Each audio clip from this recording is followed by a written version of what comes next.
ένα θέμα, σοπράνο, του Δημήτρη Δραγατάκη, το νούμερο 16. Σχετικά ευκολότερο από τα προηγούμενα, απλά έχει κάποιες ιδιαιτερότητες. Αρχίζει ξανά με λοιπές μέτρο, είναι στην ντο μείζωνα, με πέμπτη μεθεβδόμης, μη ρεμί, πρώτη πέμπτη πρώτη. Στο ενωμένο μη αυτό αλλάζω συγχορδία, βάζουμε την έκτη, τη λα ελάσσονα. Στο σι εδώ βάζουμε την τρίτη βαθμίδα, τη μη ελάσσονα. Στο σι ύφεση πέμπτη της τέταρτης, ντο εβδόμης. Η τέταρτη είναι η φα μείζωνα, μία διαβατική, έβδομη, τέλος πάντων. Και έχει ένα λα ύφεση, στο οποίο εναρμονίζουμε με τη ρε λατωμένη. Είναι από τροπική μίξη, έχουμε δανειστεί τη ρε λατωμένη από την ντο ελάσσονα, από την ομώνυμη. Ρε φαλαντό, να είναι 6-5 εδώ, με την έβδομη της.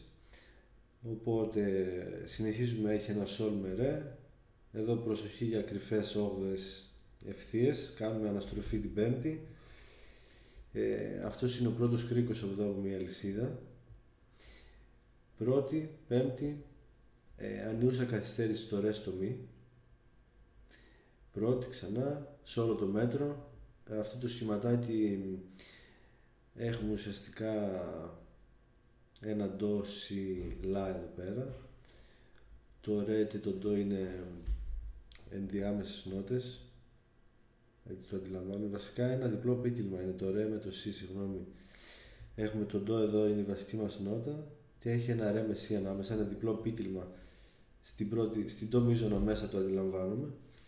Και μετά ο δεύτερος κρίκος, δεύτερη βαθμίδα, πέμπτη της δεύτερης, δεύτερη ξανά με ανιούσα καθυστέρηση,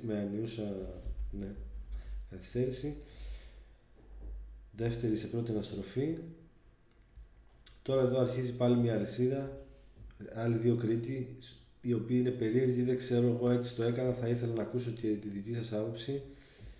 Λοιπόν, αυτό το μέτρο είναι ξεκάθαρο ότι είναι μια σι ρε φα εδώ, αρπισμός από τη σι λατωμένη, η οποία είναι πέμπτη βαθμίδα, πέμπτη μεθεβδόμης, στην ντο είμαστε ακόμα. Οπότε σε αυτό το μέτρο έχουμε ωραία μια πέμπτη μεθεβδόμης, και πάλι θα πούμε ότι αυτή η έβδομη εδώ θα λυθεί στο μη, αφού κάνει εδώ μια βολτίτσα πρώτα από το σολ φα μη, ας πούμε. Και θεωρώ ότι η αλυσίδα αρχίζει από εδώ, όπως το βάλα, και λέω ότι ξεκινάω με την πρώτη. Στο μη ρε εδώ θα βάλω πέμπτη της έκτης και θα κρατήσω μια συγχορδία για το λα και το ντο, τη λα ελάσσονα. Και με την ίδια λογική, διατονική αλυσίδα δηλαδή, θα μείνουμε μέσα στην κλίμακα. Αφού έκανα ντο που κινήθηκε προς το λα, πρώτη στην έκτη, εδώ θα συνεχίσω με έβδομη προς την πέμπτη. Και θα αναρμονίσω το φα με ρε ξανά εδώ, ότι είναι μέσα σε μια σι ελαττωμένη.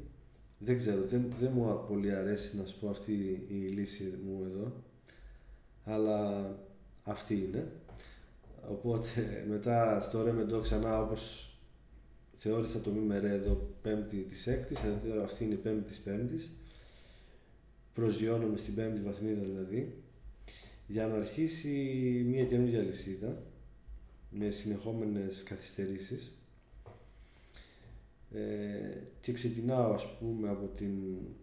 Βασικά αυτό το τελευταίο ρε, εδώ θα το εναρμονίζουμε με την πέμπτη για τη λα μείζωνα, και ξεκινάει μια αλυσίδα κατιούσας Δευτέρας εδώ, λα, σολ, φα, μη ύφεση, στην οποία ξεκινάμε πέμπτες συνεχόμενες στον κύκλο των πεμπτών.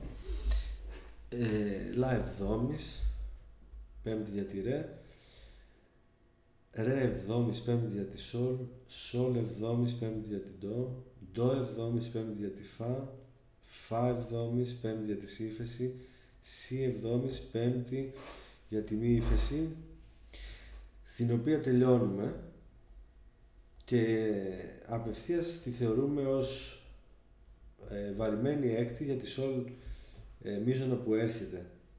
η οποία είναι όπως το προηγούμενο θέμα που είδαμε το 13 νομίζω.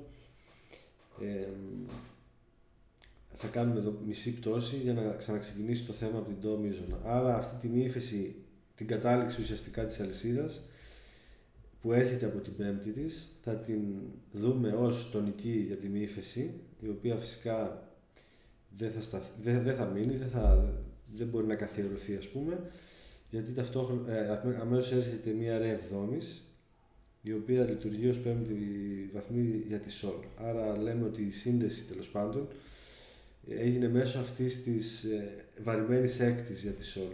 Τη μη ύφεση την αντιλαμβάνουμε ως τονική στη μη ύφεση και βαρημένη έκτη για τη σολ.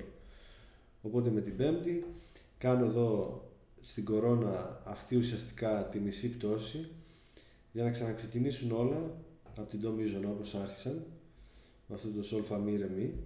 Ξανά τα ίδια και ξανά θα έχουμε τροπική μίξη εδώ.